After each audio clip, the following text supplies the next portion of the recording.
Selamat sore para sahabatku, apa kabar? Semoga Anda semua dalam keadaan baik dan sehat. Baik, kali ini saya tertarik untuk membuat satu refleksi kehidupan. Jadi saya mengatakan ini semacam cerminan refleksi kehidupan. Apa itu? Ya, menurut saya dalam setiap peristiwa itu kita bisa mendapatkan inspirasi dari dalamnya. Apakah ketika kita sedang membaca buku, atau kita sedang melihat film, atau kita sedang bahkan berjalan-jalan ya. Saat ini kan saya melihat banyak orang yang memasukkan vlog ya, pribadinya ke YouTube. Nah, dia terinspirasi oleh apa? Jadi bukan hanya sekedar jalan-jalan, melihat-lihat, masuk ke mall, ketawa ke TV, bukan sekedar itu.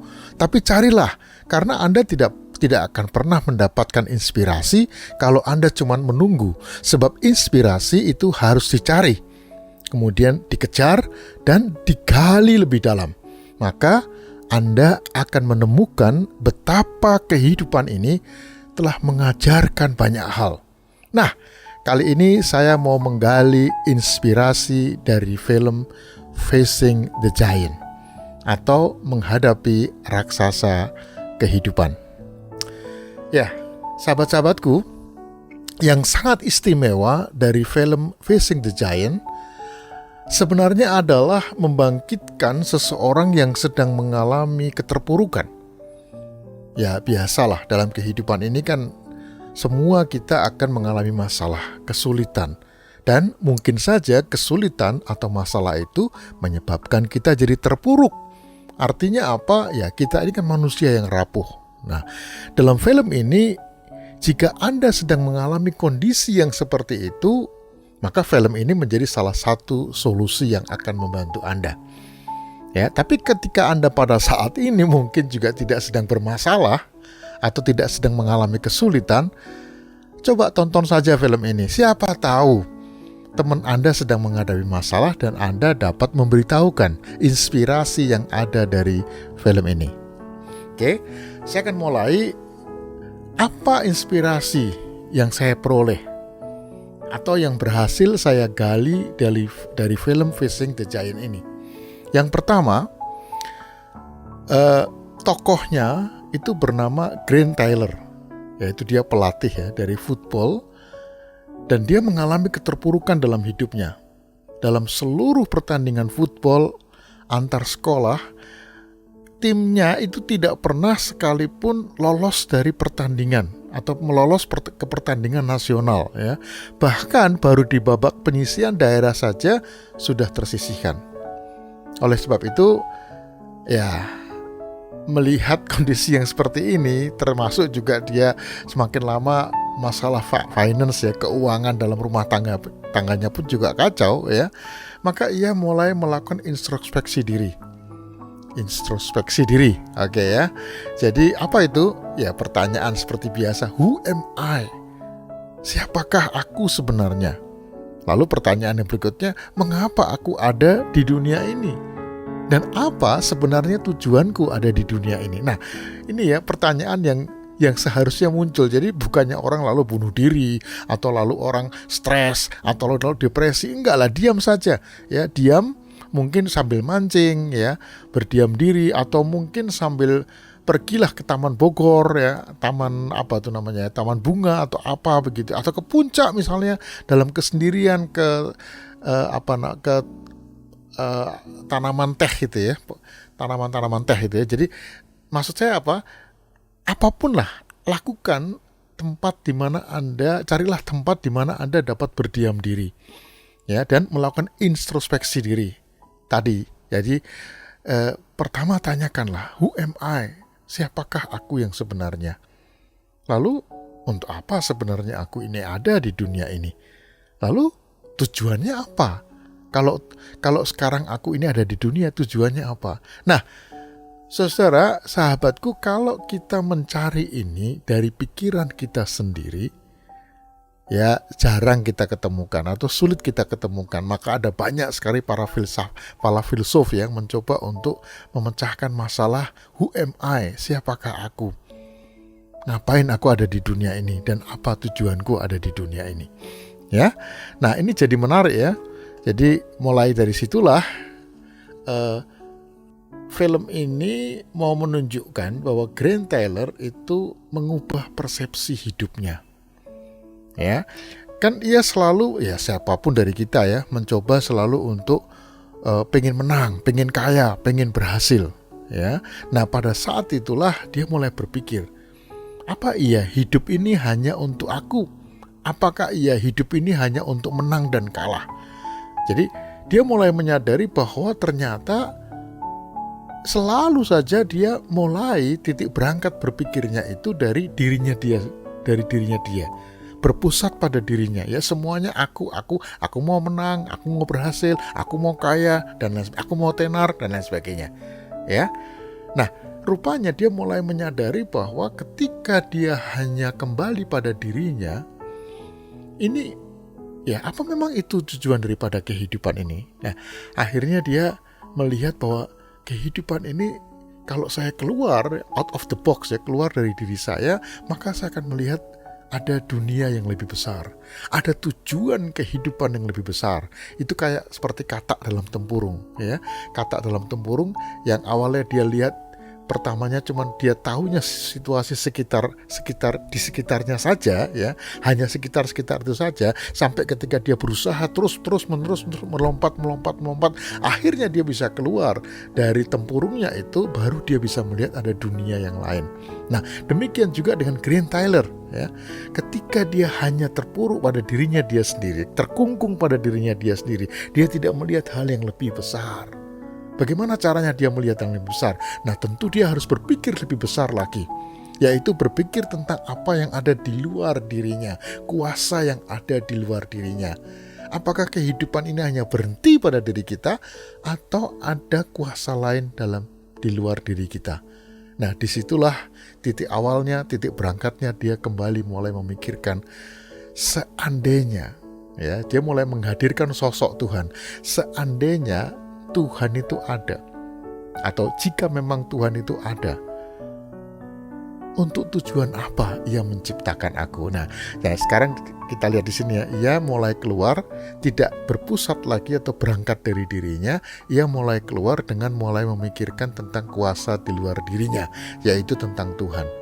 Kalau memang Tuhan itu ada, kata orang, kalau memang Tuhan itu menciptakan, maka pastinya ada tujuan yang lebih besar lagi kenapa ia menciptakan aku.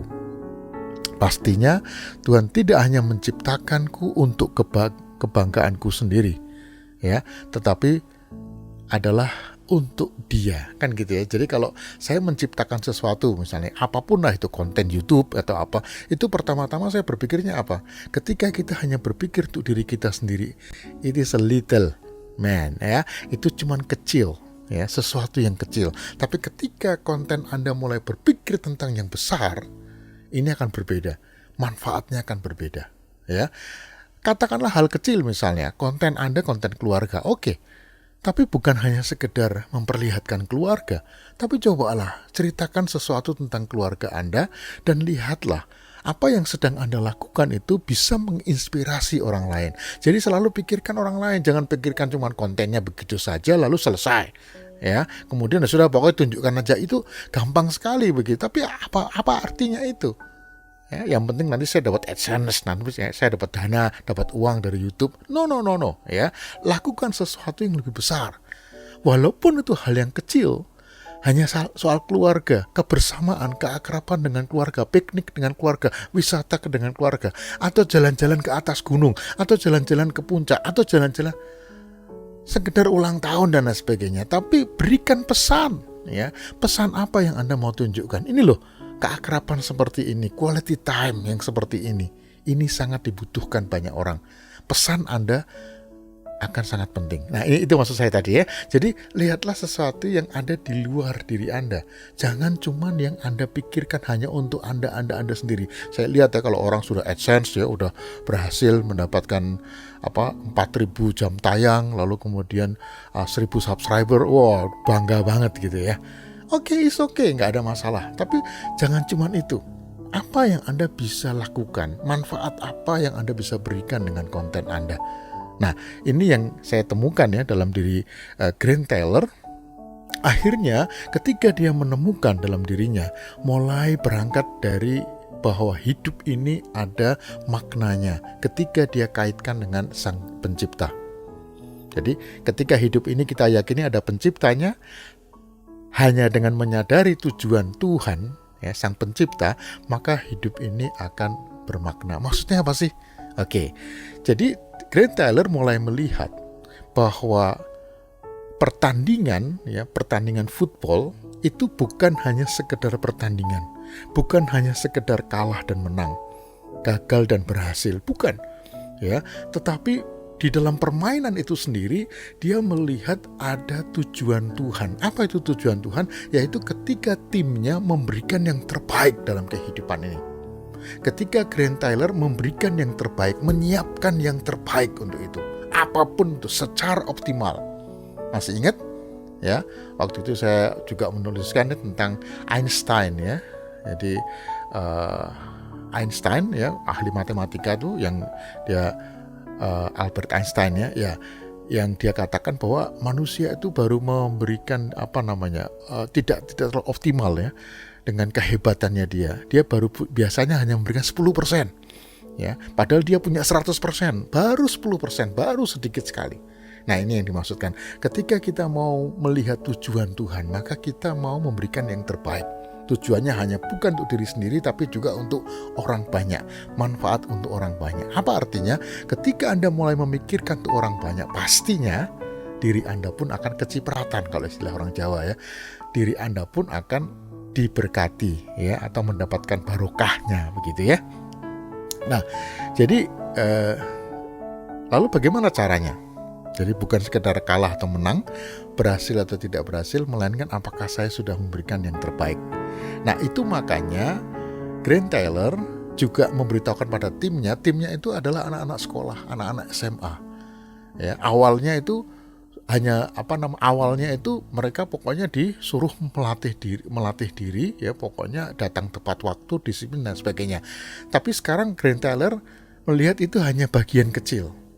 Jadi olahraga football itu hanya bagian kecil, tapi bagian yang terbesar adalah justru ketika mereka melakukan yang terbaik dalam pendidikan. Mereka harus menyelesaikan pendidikannya dengan baik. Mereka harus mendapatkan nilai yang tinggi. Mereka harus mendapatkan prestasi yang baik. Ya, ketika mereka ada di dalam pendidikan, ketika mereka belajar di sekolah. Jadi bukan hanya dalam pertandingan, tapi juga di luar pertandingan. Ya, termasuk bagaimana mereka hormat terhadap keluarganya. Ya, bagaimana mereka menghormati keluarganya. Kenapa demikian? Ya itulah bagaimana Grant Taylor mengajarkan kepada timnya untuk menghadirkan sosok Tuhan, sosok cinta dalam kehidupan ini. Sehingga kita dapat memberikan yang terbaik secara optimal. Oleh karena itu, mari kita belajar. Ini inspirasi yang saya dapatkan. Semoga inspirasi ini juga dapat bermanfaat ya, juga dapat memberikan katakanlah manfaat ya untuk saudara sekalian. Jadi pertanyaan-pertanyaan yang muncul tadi, mulainya dari mana? Mulainya dari siapakah aku? Who am I? Untuk apa aku ada di dunia ini? Dan apa tujuanku ada di dunia ini? Sekali lagi, ketika kita hanya memusatkan segala sesuatu pada diri kita sendiri, berangkat dari diri kita sendiri, maka kita akan hanya melakukan hal-hal yang kecil. Ya, semangatnya pun kurang. Staminanya pun kurang ya. Tapi ketika kita mau melakukan, berpikir yang besar, ya, big thing, ya, berpikir yang besar, maka Anda akan melihat ya, bagaimana Anda akan memberikan segala sesuatu yang optimal dalam kehidupan ini. Dan dengan yang optimal Anda akan melihat bagaimana Anda akan sukses dalam hidup ini. Oke, salam sehat selalu dan tetap ada di dalam damai sejahtera Tuhan.